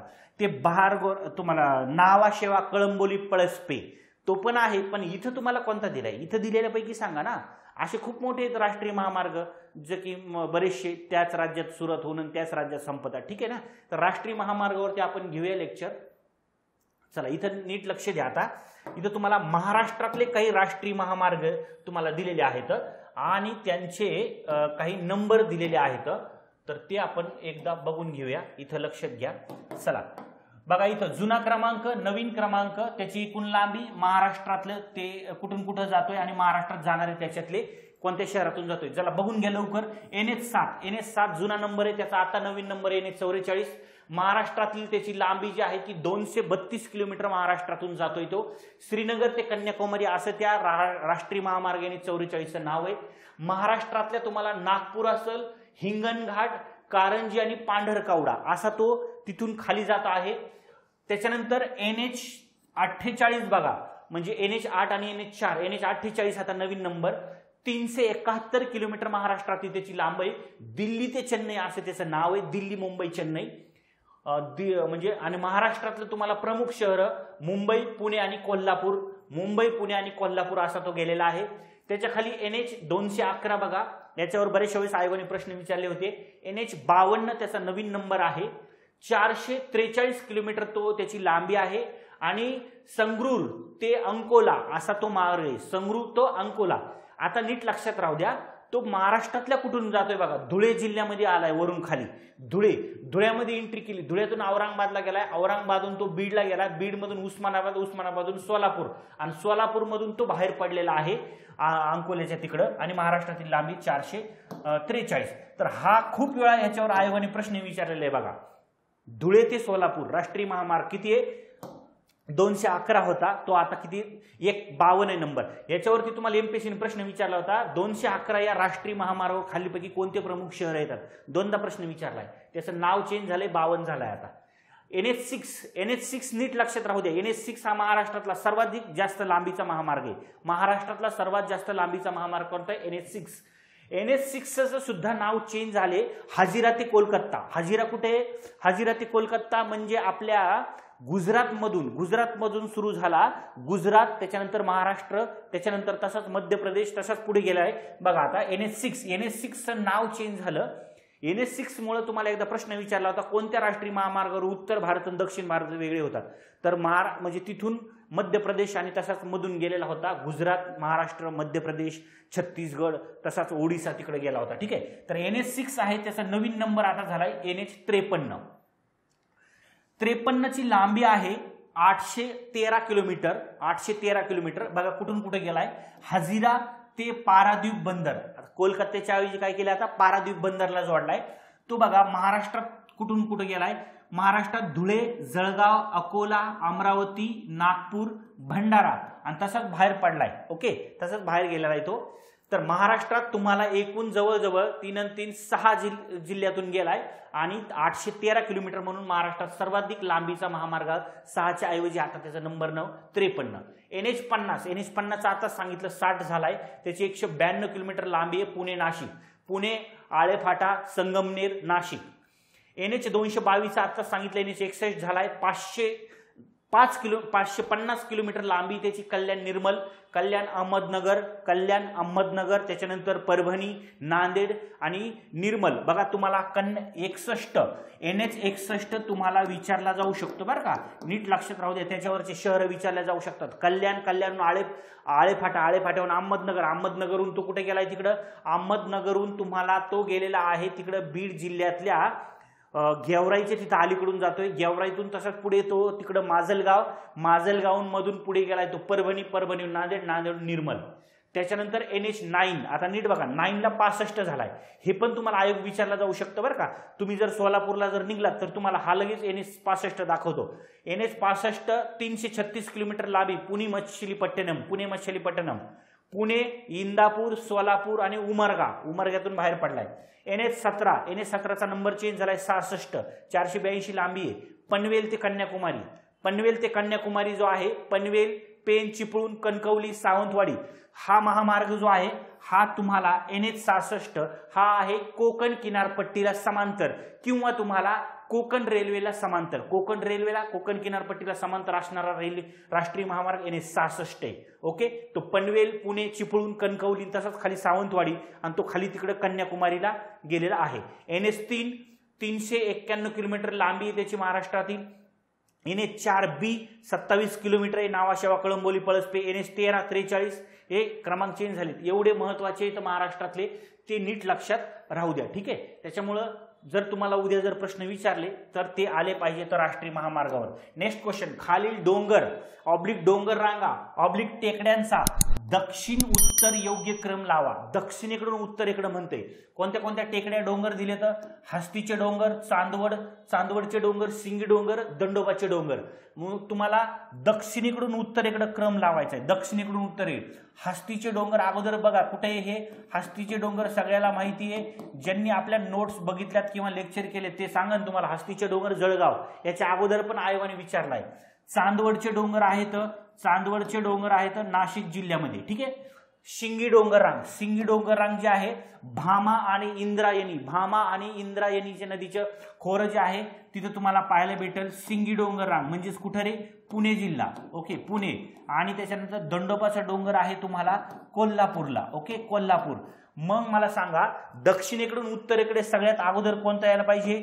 डी यायला पाहिजे. त्याच्यानंतर सी, त्याच्यानंतर बी आणि त्याच्यानंतर ए यायला पाहिजे. DCBA. बघा सगळ्यात दक्षिणेला डोंगर रांग कोणता आहे? दंडोबा. त्याच्यानंतर सिंगी, पुणे. अरे जिल्ह्यावरूनच जायचं ना. सगळ्यात जास्त दक्षिणेला कोल्हापूर जिल्हा आहे, त्याच्यानंतर पुणे, त्याच्यावरती नाशिक आणि सगळ्यात वरती जळगाव आणि त्या जिल्ह्यातले डोंगर टेकड्या दिल्या जातात. म्हणून याचं उत्तर कोणतं आहे? 4 नंबर तुम्हाला याचं उत्तर द्यायचं आहे. हे तुम्हाला डोंगर. जळगाव मध्ये बघा सातपुडा पण गेलाय, सातमाळा पण गेलाय. अजिंठ्याची डोंगर रांग गेली. सिरसोली बघा, सिरसोली डोंगर रांग जळगाव मध्ये. त्याच्यानंतर हस्तीचे डोंगर जळगाव मध्ये आणि घोडसगावचे डोंगर सुद्धा जळगाव मध्ये. आता कोल्हापूर मधले बघा, कोल्हापूरमध्ये पण बरेचसे डोंगर रांग आहेत. सह्याद्री, पन्हाळा, ज्योतिबाचे डोंगर, दूधगंगा डोंगर आणि चिकोंडी डोंगर. असे खूप मोठे डोंगर रांग आहेत. अशा नोट्स तुम्हाला खतरनाक दिलेल्या आहेत मी, त्या नीट व्यवस्थित वाचून जा. नोट्स जरी तुमच्या 2दा रीडिंग झाली ना तरी तुम्हाला 14च्या 13च्या खाली मार्क येणार नाहीत. चलो नेक्स्ट क्वेश्चन. जनगणना 2011 नुसार भारतातील कोणत्या राज्याचा लोकसंख्या वाढीचा दर सर्वात कमी आहे? सर्वात कमी लोकसंख्या वाढीचा दर आहे दशवार्षिक वाढ असतं बरं का, म्हणजे दशवार्षिक 10 वर्षामध्ये दशवार्षिक वाढ. ओके, दशवार्षिक वाढ कोणत्या जिल्ह्यात सगळ्यात काय आहे? कमी आहे असं तुम्हाला उत्तर सांगायचं आहे. ठीक आहे, तर याचं उत्तर जे आहे बघा -0.58% म्हणजे याचं उत्तर सगळ्यात कमी जो आहे ना, कारण का 2001 ला जर बघितलं तुम्ही 2001 ला तर इथालची जी लोकसंख्या होती कुठालची आपल्या हे नागालँड मधली तर 19.90 लाख एवढीच लोकसंख्या होती. 19.90 लाख 2001 ला, आणि ती 2011 ला 19.78 झाली. ती 2011 ला किती? 19.78 आहे. बघा आता 19.78 आहे आणि 1 ला किती होती? 1 ला होती 19.90, बरोबर ना. म्हणजे 19.90 म्हणून 19.78 तुम्हाला काय करावं लागते? मायनस करावं लागते, कारण की ही 2011 ची आहे आणि ही 2001 ची आहे, बरोबर ना. 2001 ला 19.78 लाख होती आणि 11 ला ती 19.90 जी होती ती 2001 ला होती, बरोबर ना. 2001 ला आणि 2011 ला ती किती झाली आहे? 19.78 झाली आहे, बरोबर ना.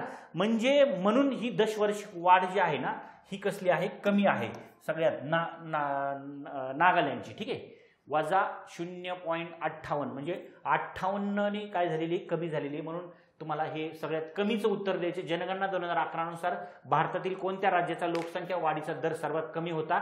तर नागालँडचा होता. ठीक आहे, तर याचं पुढे बघून घ्या. तुम्हाला सर्वात कमी दशवार्षिक वाढ जी आहे, सर्वात कमी दशवार्षिक वाढ जर बघायचं झालं तर तुम्हाला जिल्हे मी दिलेले आहेत. इथून पुढच्या ऑक्टोबरच्या परीक्षेला सुद्धा तुम्हाला जर विचारला तर सांगा. नागालँड 0.58 आहे, ऋणात्मक आहे, म्हणजे याची सर्वात कमी दशवार्षिक वाढ आहे. केरळची सुद्धा आहे बरं का, केरळ सगळ्यात जास्त साक्षरते बाबतीत आहे. तर लोकसंख्या वाढीचा जो दर आहे तो सुद्धा इथं कमी आहे. केरळला 4.91, लक्षद्वीप जो आहे तो 6.30% आणि अंदमान निकोबार जो आहे तो 6.86% आहे. हे आहेत तुम्हाला भारतातले सर्वात कमी दशवार्षिक वाढ मधले राज्य आणि केंद्रशासित प्रदेश. सर्वाधिक दशवार्षिक वाढ जर तुम्हाला जर विचारली तर ती मणिपूरला 31.80, मेघालयमध्ये 27.95, अरुणाचल प्रदेश 26.3 आणि बिहारमध्ये 25.42 आहे. ठीक आहे, म्हणजे तुम्हाला हे आहेत सर्वात जास्त दशवार्षिक वाढ आणि हे राज्य आहेत सर्वात कमी दशवार्षिक वाढ. ठीक आहे, आणि बाकी हिमाचल प्रदेशाचं 12.95, इकडे तुम्हाला हिमाचल प्रदेश 12.95%. ठीक आहे, म्हणजे तुम्हाला हा 12.94%, म्हणजे इथं 12.94. ओडिशाचा तुम्हाला किती दिलाय? 14.5 दिलाय. ओडिशाचा किती आहे? 14.5%. मणिपूरचा बघा, मणिपूरचा किती आहे रे? मणिपूरचा आहे 31.8. म्हणजे सगळ्यात जास्त जर आहे तर भारतामध्ये सर्वाधिक दशवार्षिक वाढ कुठे झाली? मणिपूरला 31.80 जवळजवळ.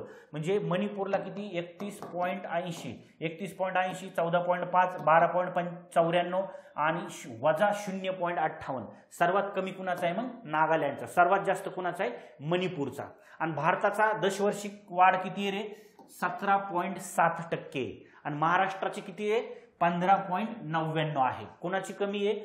15.99 म्हणजे समथिंग 16 धरा आणि तिकडे 17.7 आहे. म्हणजे राष्ट्रीय स्तरापेक्षा महाराष्ट्राची कशी कमी? भारताची जास्त आहे, महाराष्ट्राची कमी आहे. ठीक आहे, उत्तर मिळालं. चलो नेक्स्ट.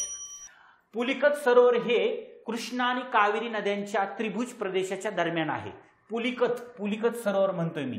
पुलिकत सरोवर हे कृष्णा आणि कावेरी नद्यांच्या त्रिभुज प्रदेशाच्या दरम्यान आहे आणि चिल्का सरोवर हे गोदावरी व कृष्णा नद्यांच्या त्रिभुज दरम्यान आहे.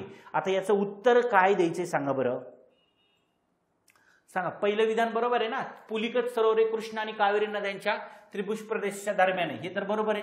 ओके, हे बरोबर आहे. पहिलं विधान बरोबर आहे, पुलिकत. आणि चिल्का सरोवर हे गोदावरी आणि कृष्णा नद्यांच्या त्रिभुज प्रदेशाच्या दरम्यान आहे. चिल्का सरोवर आहे ओडिसामध्ये. कुठं आहे? ओडिसा राज्यामध्ये. हे गोदावरी आणि कृष्णा नद्यांच्या त्रिभुज प्रदेशाच्या दरम्यान आहे. मग आता इथं तुम्हाला काय विचारले, वरीलपैकी कोणतं विधान अचूक विधान निवडा. अचूक म्हणजे कसलं, तर बरोबर विधान निवडायचंय. ओके, मग बरोबर विधान याच्यातलं कोणतंही ए, म्हणजे याचं उत्तर काय, याचं उत्तर काय, फक्त ए. आता अगोदर नीट बघा, हे भारताचा नकाशा तुमच्या समोर दिलेला आहे. भारताचा नकाशा दिलाय, सगळ्यात त्रिभुज प्रदेश बघा किंवा नद्यांचे खोरे बघा. इकडे तर तुम्हाला गंगा नदी आहे, त्याच्या खाली महानदीच्या खाली काही गोदावरी नदी.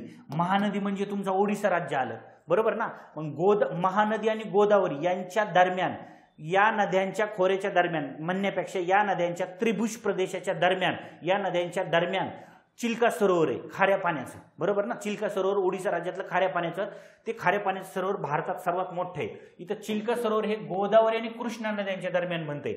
गोदावरी आणि कृष्णा नद्यांच्या दरम्यान जो आहे तो कोलेरू सरोवर आहे. काय म्हटलं मी? गोदावरी आणि कृष्णा नद्यांच्या दरम्यान,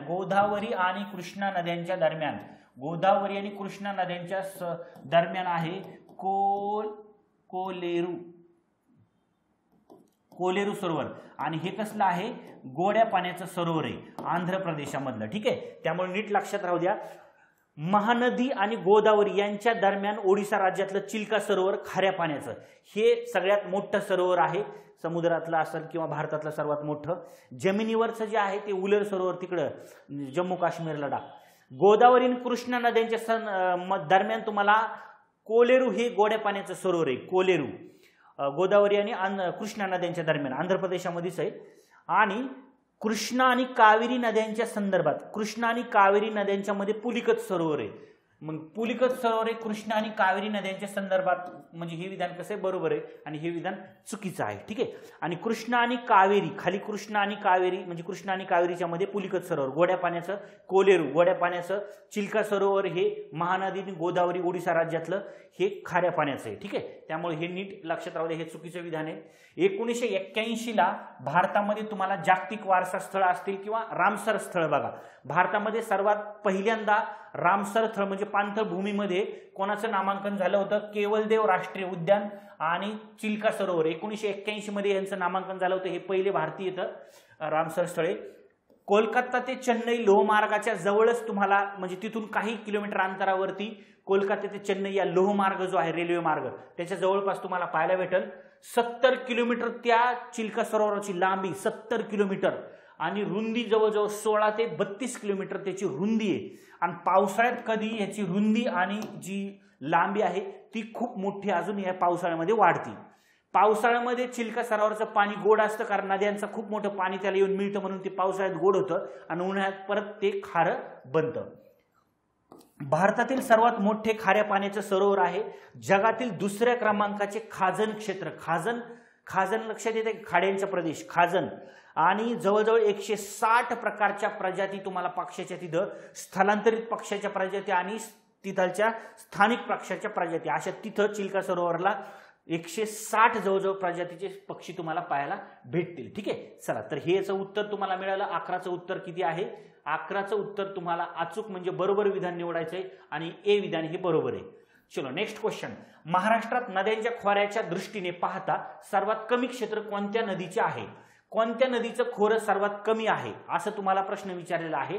बघा, याच्यावरती तुम्हाला एमपीएससी प्रश्न विचारेल. बघा, नद्यांच्या खोऱ्यांनी व्यापलेल्या त्यांचा तुम्हाला गोभीक्रतान असा त्याचा शॉर्टकट सांगितला होता. गोभीक्रतान.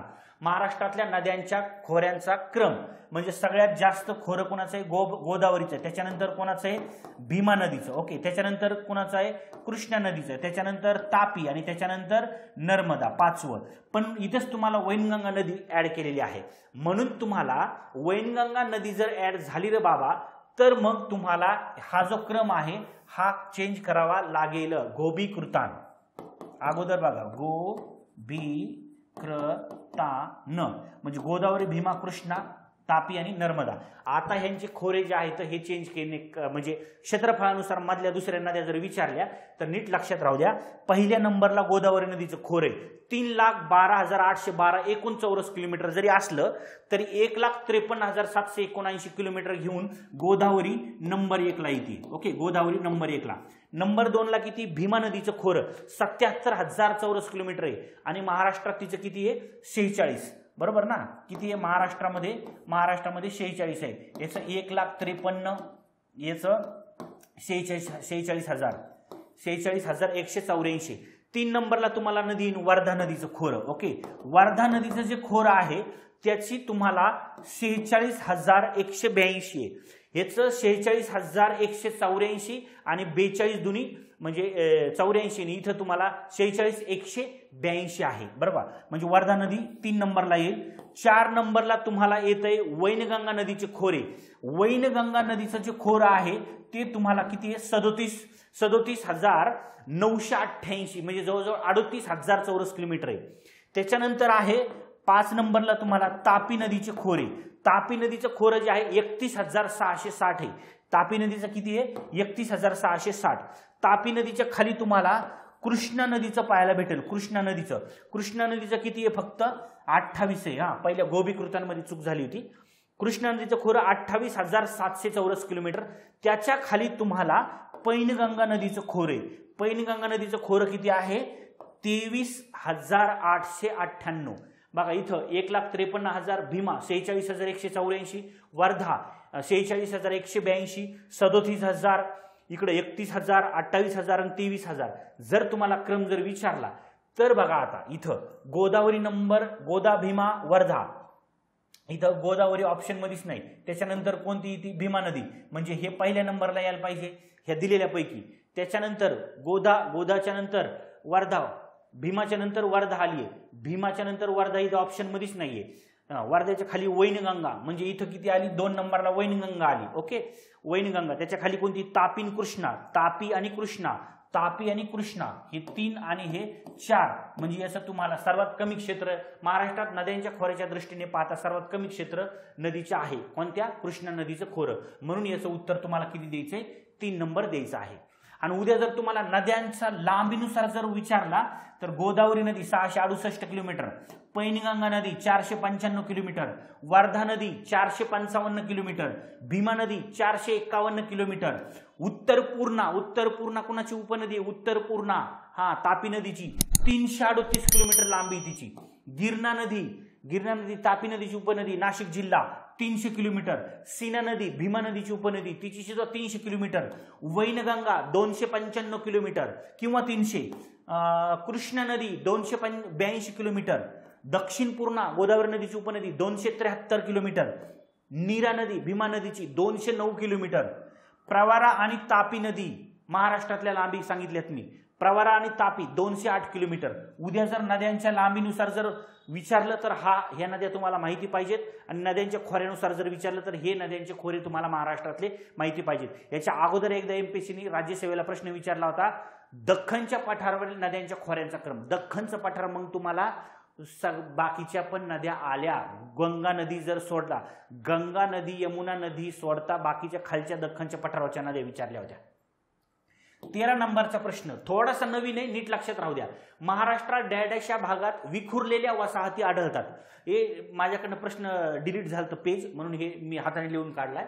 महाराष्ट्रात डॅडॅश या भागात विखुरलेल्या वसाहती आढळतात. वस्ती भूगोल पण एकदा नीट नजर मारून जा. वस्ती भूगोल मध्ये तुम्हाला जर गेलात तर बघा वस्ती म्हणजे काय? मानवी वसाहत 2च्या शाखा पडतात. ग्रामीण वसाहत, नागरी वसाहत. ग्रामीण वसाहत म्हणजे काय? या वस्तीमध्ये लोकांचा व्यवसाय कृषी आणि त्यांच्याशी निगडित जोड व्यवसाय निगडित असतो. ग्रामीणमध्ये कुटीर उद्योग, वन उद्योग, मासेमारी, खाणकाम व्यवसाय, वस्ती ह्या असला उद्योग. आणि ग्रामीण वसाहतीचे प्रकार जर तुम्हाला विचारले, ग्रामीण वसाहतीचे प्रकार, तर तुम्हाला केंद्रित संघनन वसाहती, केंद्रित किंवा संघनन वसाहती असतात. एकापेक्षा जास्त ग्रह म्हणजे समूहाने एकत्रित येऊन वस्त्यांचं रूपांतर झालेलं असतं, त्याला केंद्रीकरण झालेलं असतं. विखुरलेल्या वस्त्या किंवा एकाएकी वस्त्या असं म्हटलं जातं. विखुरलेले म्हणजे डोंगराळ प्रदेशातल्या पठारी टेकड्या, डोंगर पठारी भागामध्ये अशा विखुरलेल्या असतात. एक किंवा एकापेक्षा जास्त कुटुंबे परस्परापासून काय झालेले असते, दूर दूर गेलेले असते आपापल्या सोयीनुसार. ठीक आहे. मग कधी जंगलांना वणवा पेटला, कधी नद्यांचा पूर आला, पर्वती भागामध्ये, डोंगराळ भागामध्ये, टेकड्या अशा भागामध्ये तुम्हाला पाहायला भेटतात. तिसरा आहे संमिश्र किंवा संयुक्त वस्त्या. जेव्हा मुख्य वसाहत आणि तिच्या आसपासच्या वेगवेगळ्या वस्ती एकत्रित येतात तेव्हा त्याला संमिश्र किंवा संयुक्त वसाहत म्हणतात. आणि चौथं विखंडित किंवा अपखंडित वसाहती. असे तुम्हाला ग्रामीण वसाहतीचे 4 प्रकार पडतात. त्याच्यामध्ये मी तुम्हाला एक प्रश्न विचारलाय, महाराष्ट्रात डॅडॅशा भागात विखुरलेल्या वसाहती आढळतात.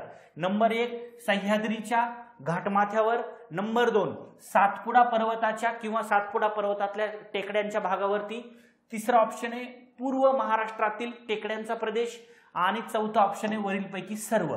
ओके, लक्षात राहू द्या की का विखुरल्या जातात, एकमेकापासून का वेगळ्या जातात, कारण त्यांना त्यांची उपजीविका भागण्यासाठी तिथं मुबलक प्रमाणामध्ये तिथं घटक नसते, म्हणून ते काय करतात, सारखं स्थलांतरित करतात, इकडून तिकडे जातात. कधी मग नद्यांच्या पूर आल्यामुळे कधी कधी काही ठिकाणी जाते. तर फक्त महाराष्ट्रातलं नाही सांगत, अख्ख्या देशातलं सांगतोय मी. नद्यांच्या पुरामुळं, समुद्राच्या ह्याच्यामुळं, किंवा मग तुम्हाला जंगलला वणवा लागला, जंगल पेटला, अशा खूप मोठे कारण आहेत त्याचे. तर हे विखुरलेल्या वसाहती ज्या असतात ना, ते तुम्हाला याचं उत्तर वरीलपैकी सर्व द्यायचे. कारण का सह्याद्रीच्या घाटमाथ्यावर पण पाहायला भेटतात, पूर्व महाराष्ट्रातील टेकड्यांमध्ये पण पाहायला भेटतात, सातपुडा पर्वत टेकड्या तिथं पण पाहायला भेटतात. उद्या जर भारतामध्ये सुद्धा जर विचारलं पठारी भागामध्ये कोणत्या ग्रामीण वसाहतीचं आढळतं, तर विखुरलेल्या वसाहती तुम्हाला याचं 13चं 4 उत्तर सांगायचं आहे. 14वा प्रश्न, योग्य जोड्या. खडक आणि जिल्हे. कोणत्या जिल्ह्यामध्ये कोणते खडक आढळतात असं तुम्हाला जोडी लावायची आहे.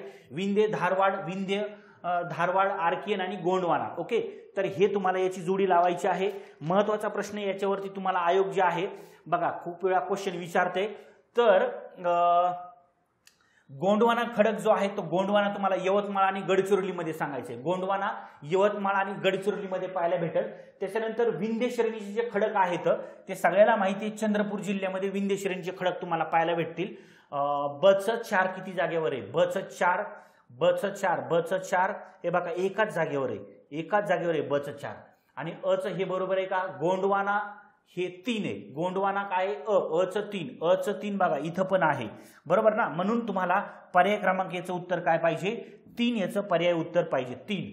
धारवाड श्रेणीचे जे खडक आहेत, धारवाड श्रेणीचे खडक ते तुम्हाला भंडारा आणि गोंदियामध्ये पाहायला भेटतील. आणि आर्केन श्रेणीचे खडक जे आहेत ते सावंतवाडी, वेंगुर्ला या ठिकाणी पाहायला भेटतील. याच्या व्यतिरिक्त जरी तुम्हाला विचारले तरी बघा लक्षात राहू द्या, इथं तुम्हाला आर्केन श्रेणीचे खडक आहेत. हे पृथ्वीचा महाराष्ट्राची भूगर्भ रचना असं तुम्हाला जर प्रश्न विचारला, महाराष्ट्राची भूगर्भ रचना, तर इथं तुम्हाला आर्केन श्रेणीचे खडक अति प्राचीन खडक आहेत. हे भारतातले आर्केन शकामध्ये तयार झालेले जेडी डॅना यांनी याचं वर्गीकरण केलं होतं 1782 मध्ये. आणि आर्केन श्रेणीचे खडक तुम्हाला अति प्राचीन खडक हे कुठे आढळतात महाराष्ट्रामध्ये, तर सगळ्यात अगोदर महाराष्ट्राची भूमी कोणती तयार झाली होती, भंडारा, गोंदिया, गडचिरोली, चंद्रपूर, नांदेड आणि सिंधुदुर्ग. भंडारा, गोंदिया, चंद्रपूर, गडचिरोली, नांदेड आणि सिंधुदुर्ग हे आर्केन श्रेणीचे खडक आढळतात. बघा इथं आर्केन श्रेणीचे खडक तुम्हाला ऑप्शन काय दिले, सावंतवाडी, वेंगुर्ला दिलेल्यापैकी दिले बरं का. हा, इथं दिलेल्यापैकी. इतर उद्या जर विचारलं तर हे सांगायचे तुम्हाला, ठीक आहे. त्याच्यामुळे हे नीट लक्षात राहू द्या. ओके, त्याच्यानंतर बघा इथं कोणत्या इथं एक सेकंड, कडप्पा श्रेणीचे खडक कुठे आढळतात बघा, कडप्पा श्रेणीचे खडक. तर नीट लक्षात राहू द्या, कडप्पा श्रेणीचे खडक तुम्हाला कोणत्या काळात आणि कधी निर्माण झाले होते, 600 बिलियन वर्षापूर्वी, 600 बिलियन ते 225 बिलियन वर्षापूर्वी लोअर पॅलाझोइक कल्पात तुम्हाला प्रथम युगात हे तयार झालेले होते. आणि हे तुम्हाला खडक जे आहेत कडप्पा श्रेणीचे खडक सर्वप्रथम आंध्र प्रदेश राज्यातील कडप्पा या जिल्ह्यामध्ये आढळले होते. म्हणून त्याचं अध्ययन तिथं करण्यात आलं होतं. कडप्पामध्ये नाव त्याला त्यामुळे मिळालं. कडप्पा आहे तुम्हाला यवतमाळ आणि चंद्रपूर, वर्धा नदीच्या खोऱ्यामध्ये, पैनगंगा नदीच्या खोऱ्यामध्ये उद्या जर विचारलं तर, तेलंगणा, अलाहाबाद इकडे तुम्हाला सिंधुदुर्ग आणि कोल्हापूर जिल्ह्यामध्ये हे खडक तुम्हाला पाहायला भेटतील, ठीक आहे. म्हणजे कधी कधी याचे डिटेल्स तुम्हाला जे आहे लेक्चरमध्ये तुम्हाला मी घेतलेले आहेत, त्याच्यामुळे तिकडे नीट व्यवस्थित एकदा बघून घ्या, क्वेश्चन विचारते ना बघा. त्याच्यानंतर विंध्य श्रेणीचे जर खडक जर बघितले, विंध्य श्रेणीचे खडक 600 बिलियन ते 225, कडप्पा आणि विंध्य एकाच कालखंडामध्ये निर्माण झालेले आहेत, प्री पॅलाझोइक. ओके, विंध्य श्रेणीचे खडक पॅलाझोइक कालखंडात तुम्हाला हे बांधकामामध्ये सगळ्यात जास्त याचा उपयोग होतो विंध्याचल श्रेणीचे खडक, आणि महाराष्ट्रामध्ये फक्त चंद्रपूर जिल्ह्यामध्ये पाहायला भेटतात. कोणते कोणते बघितले तुम्ही? विंध्य श्रेणीचे खडक, म्हणून चंद्रपूर जिल्ह्यात त्याची जोडी लावायची आहे. ठीक आहे, त्याच्यामुळे नीट लक्षात राहू द्या. त्याच्यानंतर बघा गोंडवाना श्रेणीचे जर खडक तुम्हाला जर विचारले तर गोंडवाना श्रेणीचे खडक तुम्हाला 350 मिलियन वर्षापूर्वी, 350 ते 270 मिलियन वर्षापूर्वी हे तुम्हाला तयार झाले होते कार्बोनिफेरस कालखंडामध्ये. कार्बोनिफेरसमध्ये दगडी कोळशांची निर्मिती झाली होती, म्हणून तुम्हाला गोंडवाना खडक प्रणाली जी आहे ती कार्बोनिफेरस मधली सांगायची आहे. ओके, याच्यामध्ये तुम्हाला अमरावती, नागपूर, यवतमाळ, चंद्रपूर, गडचिरोली असे खूप मोठे प्रदेश तुम्हाला पाहायला भेटेल. अमरावती, नागपूर, यवतमाळ, गडचिरोली. ठीक आहे, याच्यामध्ये तुम्हाला हे तयार झालेले पाहायला भेटतील. ठीक आहे, त्याच्यानंतर तुम्हाला धारवाड श्रेणीचे खडक सांगितले. धारवाड श्रेणीचे खडक तुम्हाला धारवाड एक म्हणजे कोणतेच युग नव्हतं तेव्हा हे तयार झालेत. अतिप्राचीन खडक येतं धारवाड श्रेणीचे खडक. नागपूर, भंडारा, गोंदिया आणि इकडे सिंधुदुर्ग मध्ये तुम्हाला हे पाहायला भेटतील. ठीक आहे, असा महत्वाचा उपयोग तुम्हाला, आणि ते कधी निर्माण झाले तर असे सांगायचे आहेत. ओके, त्याच्यानंतर ह्याची डिटेल्स तुम्हाला तिकडं सांगण्यात येईल. गाळाचे जे खडक आहेत भारतामध्ये, गाळाचे खडक, द्वितीय खडक, गाळाचे खडक किंवा त्याला इकडे बघा अवसादी खडक म्हणतात. गाळाचे खडक जे आहेत हे तुम्हाला भारतातल्या पठारी भागामध्ये तुम्हाला अलीकडच्या काळामध्ये गाळाचे खडक मध्ये कधी 3.5 ते 6 कोटी वर्षापूर्वी, 6 कोटी वर्षापूर्वी, म्हणजे इकडे आपल्या ह्याच्यात जर घेतलं तर 20 लाख वर्षापूर्वी तुम्हाला प्लिस्टोसिन कालखंडामध्ये तुम्हाला हे गाळाचे खडक तुम्हाला तयार झालेले पाहायला भेटतील. ठीक आहे, चला. आणि त्याच्यानंतर जर तुम्हाला हा एक महत्वाचा आहे, नीट लक्षात राहू द्या, हे एक महत्वाचं आहे. येणाऱ्या काळात तुम्हाला याच्यावर प्रश्न विचारले जाऊ शकतात. बघा धारवाड संघ संसर माळा ज्या आहेत या तुम्हाला लोअर कॅम्ब्रियन कालखंड, अतिप्राचीन कालखंड सांगायचे. साकोली माळा, ग्रॅनाइटनीस, पैनगंगा, पट्टेदार पखाल आणि कालडणी माला हे कुठेच वाचायला भेटणार नाही बरं का तुम्हाला. पैनगंगा, पट्टेदार पखाल किंवा कालडणी माला या उच्चतम कॅम्ब्रियन पूर्व कालखंडामध्ये म्हणजे अतिप्राचीन आहेत. हे दोन्ही पण धारवाड ते अतिप्राचीन मधले.